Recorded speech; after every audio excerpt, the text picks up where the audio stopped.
to present David Rafael, who's a member of Tzomet's team, who's working with us and helping to place students in internships and jobs upon their completion of their studies. So he's one of us, and he took the program last year, and he has a job in cyber, in sales. He's a great guy and a friend of mine. So I'm giving him the floor to tell us about himself and the insights that he has for you, because essentially he's working with you and with me to help you guys get where you want to go. Go ahead, David. Thank you. Thank you. Thank you for introduction. I want to share my screen. I made a PowerPoint presentation about LinkedIn. On here. Can everyone see my screen? Okay, excellent. If you have any questions, feel free to ask along the way. So my name is David Rafael, and I took the course last year. And like you said, I'm trying to help the students get jobs and get into the workforce. So this is a little bit about how to build your connections and about job searching. So hopefully you're already on LinkedIn. And if you're not, I highly recommend getting on. It's very important. Start with a quote. Don't believe everything you read on the internet, because there's a photo with a quote next to it by Abraham Lincoln. People who are American will get the joke. Anything that you see online, obviously take with a grain of salt.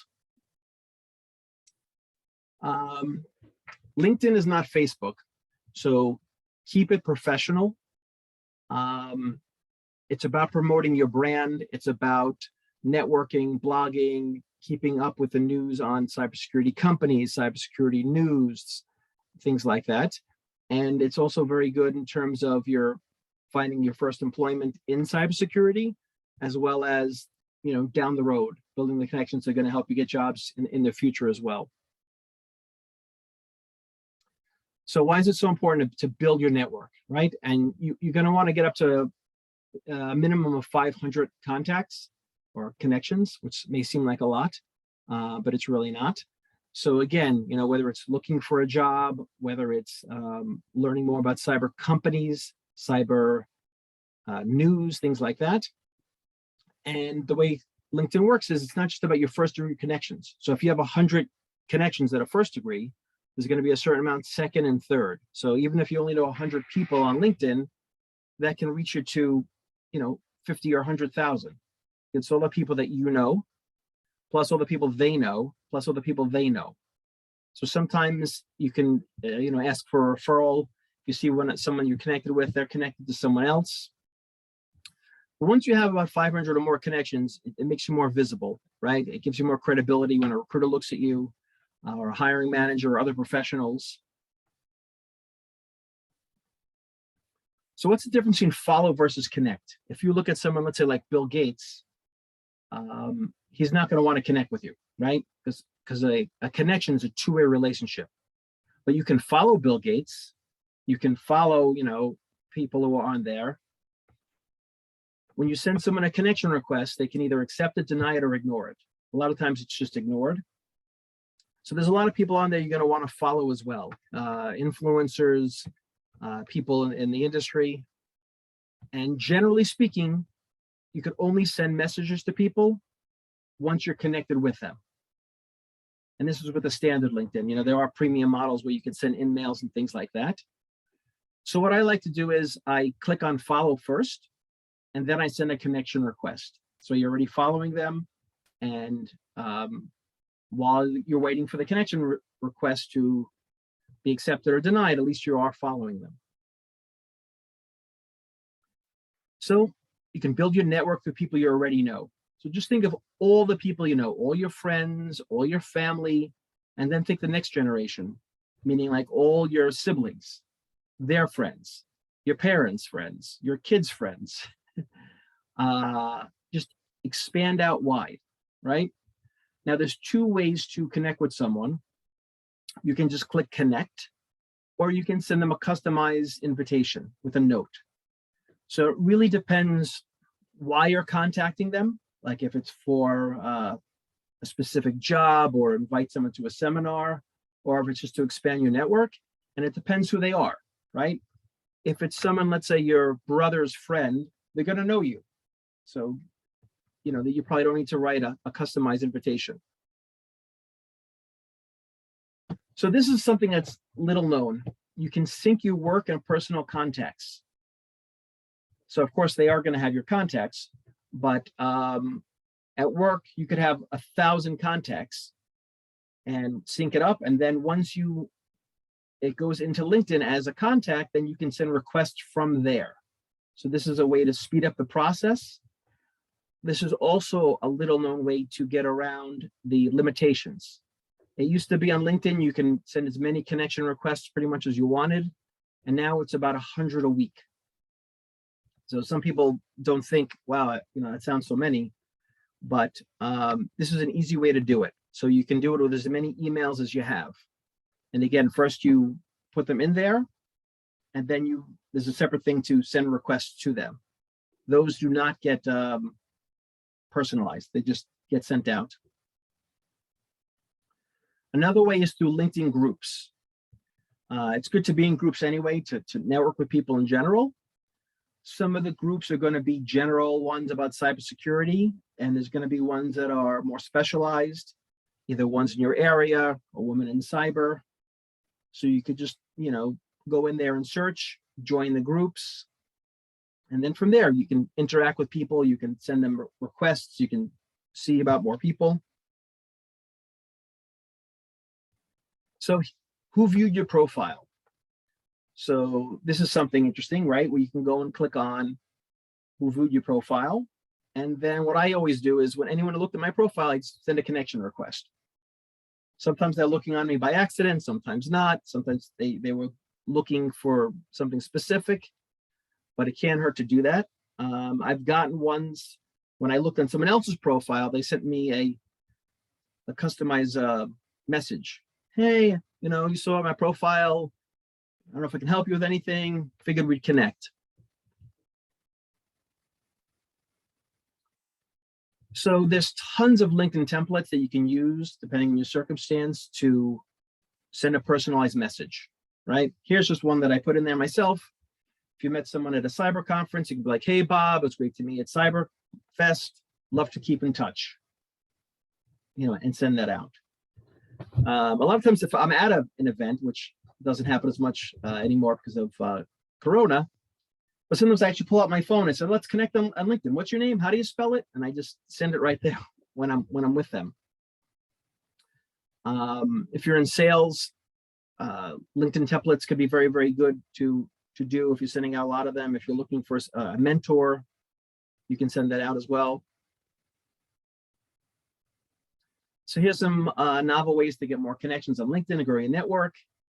Again, like I was saying before, any in-person networking opportunities, anyone you meet, anyone you come across, connect with them, right? You can, again, you can tell them, hey, I'd like to connect with you on LinkedIn when you're speaking to them in person, or even afterwards, you can just send them a message. You can invite engagement by posting often. The more that you post, the more people will comment on your posts. People want to connect with you. Like I mentioned, join groups. Promote your LinkedIn URL. Some people put it in their email signature. Build out your profile. Follow up with people under their posts and in the comment sections. So if you see someone post something, there's a lot of comments. Sometimes I click on people commenting on those things because I can see sometimes by their title that they're in a similar interest or something I want to connect with. So again, I see someone post something about cybersecurity. There's a lot of comments on it. I connect with the people who comment. Connect with your coworkers. This is an easy one. If you work at a company, connect with every, depending on the size. Obviously, if you work for IBM, you're not going to do that, but every person in the company. But you should connect with every person you work with.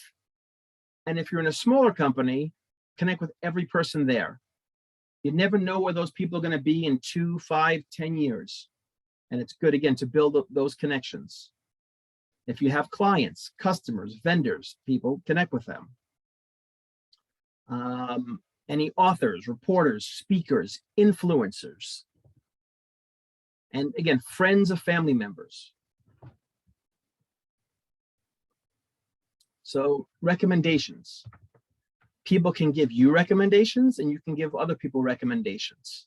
Now they do have to be first degree connections. So you can ask people either verbally, if you know them well, or you can connect with them on LinkedIn. But this will also be, helpful to build out your profile. Does anyone have any questions so far? Don't all answer at once. Okay. Yeah, no, a question about profile pictures on LinkedIn. Yes. How important is it?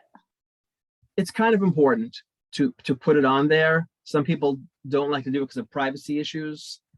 Right. So you can always, sometimes people do things like make that cartoon thing of yourself, An avatar, yeah. like an avatar, or they put a picture of themselves, like on a Can you mountain or something. do something about an idea that you believe in? Let's say specifically with cybersecurity, like if you couldn't post a meme or something that has to do with that, doesn't have to necessarily even be a meme. It could be something more professional, but that way people understand that you're talking about your field as opposed to something random about, let's say, like a mountain. A mountain's also whatever, pretty generic. No, but I'm saying a picture of you on a mountain. So let's say you're concerned about privacy. You don't want someone seeing a close-up. So there's two parts of the picture. There's a background picture and there's your profile picture. So I was saying if it's a picture of you on a mountain or you doing something else, some people are more concerned about privacy. You'll show a picture of yourself, but you won't see your face like so close up or something if you're more concerned about that. I hear. Or you can use an avatar, but people want to see that someone is real. So it's definitely good to have a picture on there. So just, and if you do, try and make it more professional, and something that's, relevant, but it's definitely good to have a picture on there. Okay, thanks. Sure. Any other questions so far? Yes. Are these these ideas you're giving us, so this without paying for LinkedIn? It's the basic LinkedIn user? Yes. What was the question? I'm sorry? Yeah. Are any of these recommendations require payment to LinkedIn? No, none of these require the advanced ones. Right. Okay. People would have advanced ones are people in sales and marketing, people in human resources. So all of these things are based on the regular ones. Right. Okay. Good. Thank you. Yes. David, did you see there's a question in the chat? No, I did not. Hold on here. How valuable are connections that are totally unrelated to your specific field? They're still valuable. For instance, if you're in Israel, you can connect with people who are in high tech in general or startups. It's still good because you may work for a cyber startup, so it's good to know about startups. So it's definitely good to even have connections that are unrelated to your specific field. You might know, let's say your CPA, your accountant, he may know someone, but it's definitely good to build. No matter what, even if it's people who are totally unrelated to your field, it's definitely good to build up connections because you never know where you're going to be. People can like your posts, right? So let's say you had 100 people who are totally unconnected and you posted something about cybersecurity. Some of those people might click like. Some of those people may comment on it. So it's definitely good to have connections unrelated to your specific field. It's also good to have in your field. And sometimes, again, your field could be different, right? Because you may work for a cybersecurity company and you may not work for a cybersecurity company. You could work for cybersecurity for a car company, right? You could work for cybersecurity for a bus company, an insurance company. So all those things are like, it's related, but it's not. Again, if you work for a startup, it's good to be in the startup ecosystem. Why follow companies on LinkedIn, right? So a company's LinkedIn page has what a company does, contact information. You can see any of your connections who are employed there, right? So one reason that is good is because you can, depending on the company and the size, you can contact that person. So for instance, years ago, I was looking at a company. I looked at a job posting on LinkedIn. I clicked on the company page and I saw there was a guy there that I knew. And it was a person from my old synagogue from America. I'm based in Israel. And it wasn't someone I knew really well, but it was someone I knew. I was connected with him. So I called him up. I said, hey, I see you work at this company. He said, oh, I hadn't worked there in a couple of years, but I did work there. And let me tell you about the company. So it was definitely good. He told me a lot of good insight. So you're able to see all the connections are there. Plus, if the person is there, many times they can hand your resume in directly. Again, depends on the size of the company. You may work for a 10-person company, work for 50,000.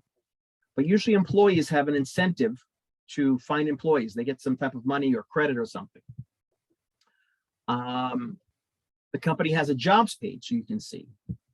You can keep up to date on products and services, right? So like VMware or Palo Alto Networks, so all the different software companies. You should like all these big cyber companies. So you know what's going on with these companies. You know what's going on with their product and services. You can generate leads and contacts as well for something you might be doing. So it's definitely good to like companies on LinkedIn. This is where you want more specific companies related to the field. So any of the big cyber companies, just click like. I think you're allowed up to maybe 1,000 of them. And you'll start to see what's going on. You'll start to see like there's news all the time about Log4j. And did you guys get into that during the course? Yes, yes, definitely. The intelligence that I have is saying that this is going to be the biggest wave like ever. You're going to start seeing stuff in a while, because what's happening now is they're doing network propagation. They're getting into these companies and they're moving around, and the payloads are going to be dropped. Could be in a week, it could be in several months. This is going to be very big, and you want to kind of see what's going on with this. And again, if you like a lot of cyber companies, you'll see what's going on a lot more. How to follow companies. You just go on the search icon, click on the name, click on follow. So how to look for a job on LinkedIn. So click on the jobs icon. So I don't know how familiar you are or not with this, so I'll just go through a very basic thing. You go on, you click on search. So you can have different job searches, sometimes narrow, sometimes wide. You can put cybersecurity. You can put in SOC analyst. You can put in all different ones, right? You don't have to have just one. You have multiple job searches. You want the location, right? So if you're in Israel, you can just put Israel. You don't have to necessarily put Jerusalem or Tel Aviv. If you're in the New York metro area, you can put in, New York metro area. If you're in Europe, depending where you live, you can put in there. A lot of jobs today are hybrid. They're not fully work at home. So some of them, you go in 1 or 2 days a week. Some of them are fully remote, like work from anywhere. You could be in Singapore. But a lot of the work at home jobs are really, hybrid. So you can look for ones that are fully remote on here as well. So let recruiters know you're open to work. Now, obviously, if you're in one job and you're looking to go to another one, you don't want to let everyone know. And there's ways to do that on LinkedIn where only recruiters can see. But if you're unemployed, you can put a little icon like open to work on there. And also recruiters who have like advanced LinkedIn, they can scan people who are looking. Now, job alerts. So when you search for something, you can create an alert for it, right? So you can be like SOC analyst, Los Angeles, and you can choose how often you want to get them. So if you're really serious about looking for work, you might want to get them every day. If you're not ready yet and you're casually looking, you can look once a week. And how do you want them? Do you want them emailed to you? And again, you could have multiple job searches, both in different locations, right? So you could be let's say you live in Lakewood, and you could want to be looking at New York, and you could look at Philadelphia as an example. Or you're in Europe, you think you're making Aliyah, you can look at Israel and Europe. Now you can upload your CV to LinkedIn, right? Now, sometimes you have multiple CVs, so you don't want to send them all to the same place. But if you do have a general one, you can upload it there.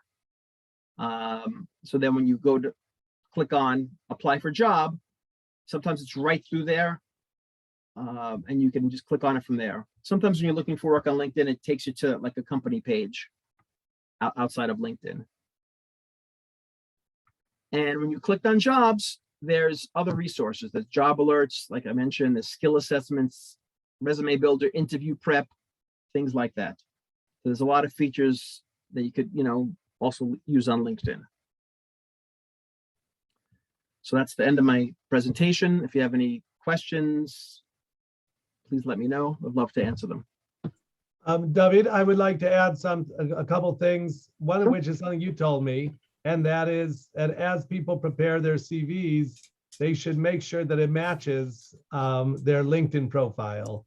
And that's, of Yes. course, it's sort of a no-brainer, but a lot of people might not think about that. But, you're going to send a CV to a company, and they're also going to, look you up on LinkedIn. So your story should match. So, we've talked a little bit about CVs, and your CV, of course, should be the truth. But that doesn't mean it should be the whole truth and nothing but the truth.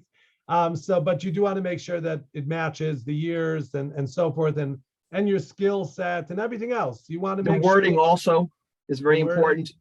Mhm. So, if you're tuning one up, tune up the other. Yeah, it's a package. But I also want to address the question of people who maybe are younger and they've never been on LinkedIn, or they haven't, or they've not wanted to, or they wanted not to be. And I want to relate to that. So David, you said a nice thing that, LinkedIn is not Facebook and Twitter and all that It's not stuff. social media. Right. It's not social media. I strongly agree with that statement. Facebook, I'm on Facebook and I use it for my purposes, and I have over 4,000 friends all over the world, Muslims, Christians, and Jews. And I'm able to share with them my Divrei Torah and, the things that I like to share. And I love that I have an outlet like that. But that's just me and my shtick. LinkedIn is not like that at all. Facebook could be a huge time waster. You could, watch stuff and just whatever. LinkedIn is professional. It's about business. So if a person, really, really has a question, obviously they could talk to a Rav and ask them. But I'm just giving basic guidance that LinkedIn is not for fun. It's not fun. It's work, and it's a professional network. And so it's a place to, again, have a certain resume, a certain professional profile, and to learn about your field and other people in the field and to connect to them and so on and so forth. And it really works. I mean, that's really what's interesting about it. People like Leo, who have, 10 years experience and they're in this industry and they have great skills, they get job offers every day. Okay. So that's a real thing. You can really get great jobs through these networks. So you sort of have to use them. I don't want to say you have to, because if it's against your religion to do it, you could proceed without it. But at some point, as you mature as a professional and you feel more comfortable, and maybe once you get married or whatever. But I also say sort of like try it out in a non-threatening way. Like open a LinkedIn account and maybe don't do much. And you'll see that it doesn't invade your life and take over and you become a celebrity or something. It's not like that. You could be on LinkedIn and go there once a week or once a month or never, whatever. But we're talking about how to use it and leverage it to, yes, advance your career and to move forward and to put yourself into the industry and part of the work world, which again, we're basically in favor of those ideas.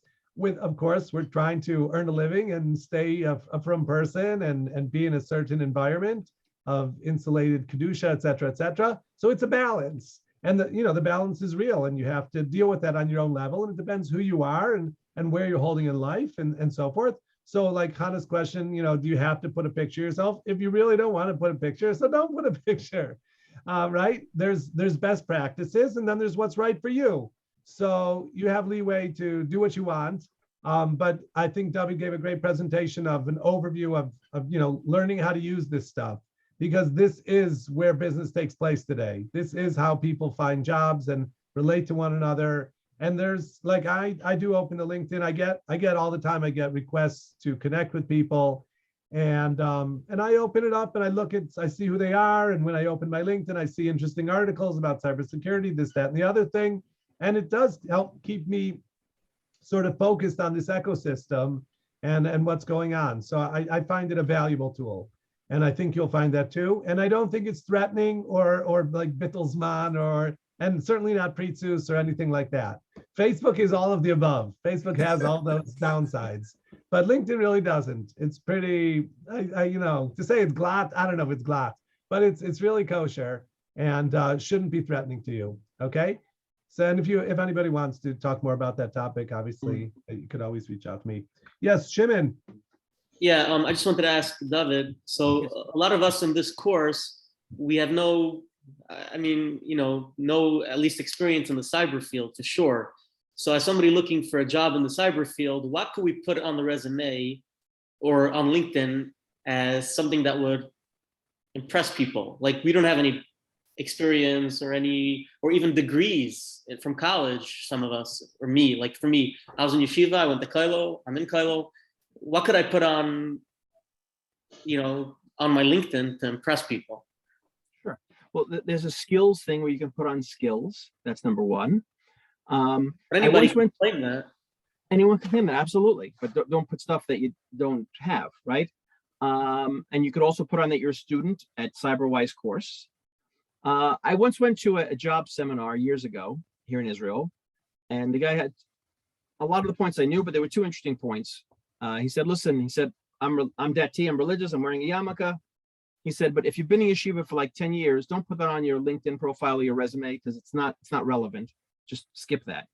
The other one he said, which was interesting, he said, like, if you're older, like middle-aged and up, only put the last, 15 years on your CV or on LinkedIn. So the reason I'm telling you those two things is, so don't have to put your yeshiva on there. I would just put like cybersecurity students at CyberWise course in terms of your experience, and you can start to put skills. And once you graduate from the course, you can actually put the certification there. I don't know if you guys know that, but I'll go over more with Jonathan. So we did set it up for the company under CyberWise course that you can put, that you have certificate. Not that everyone knows that it is, but they'll still see that you have some type of certificate. So even if you have nothing and you graduated high school yesterday, just put on, CyberWise course. If you have any type of work experience at all, put it on there. You worked in a pizza place, put it on there. You can put yeshiva on there also. I'm saying not to put yeshiva at all, but try and put things that are more relevant. But if you don't have that many things, then it depends.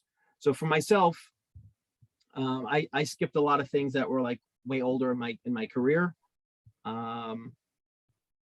But yeah, look at the different skills, put skills that you have on there.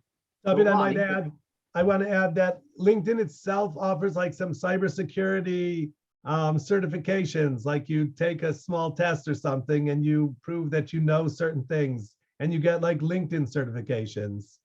And I see Rivki Capel also said if you completed recognized online courses, that's a good thing to put out there. Even if you, let's say you did a project and you uploaded it to GitHub or whatever, things that you've created, that you've written, that you've done, you can, once you put them up there in the cloud, wherever, you can link to them and put them on your LinkedIn profile. So yes, you're starting from, from the ground and you don't have a long history because you're a young person. It's not a busha to be a young person without experience. You have your whole future in front of you. So, you don't have to pretend to have what you don't have, but put your skills. Your CV will also be, it's not going to tell about your work experience because you don't have any, but it's going to tell what you know how to do. So you're going to be quite specific about the cyber skills that you know. You know how to use Wireshark, you know how to use Kali, whatever. You're going to put those things like line by line as real skills that you have that an employer would be interested in. Okay. Okay. Hey, Eliezer Basner says, since I've started taking LinkedIn courses, I've been getting a lot of job offers. Nice, Eliezer. Kol hakavod. Okay, everybody, it's after 10. I don't want to keep David or anybody else. Thank you, David. Very, very helpful presentation. Now it's on the students to implement and to make it happen. And of course, we're going to be talking with, do we set up some appointments this week? I'll send you Zoom links for us to really get together Everybody should have a real good week. Good night.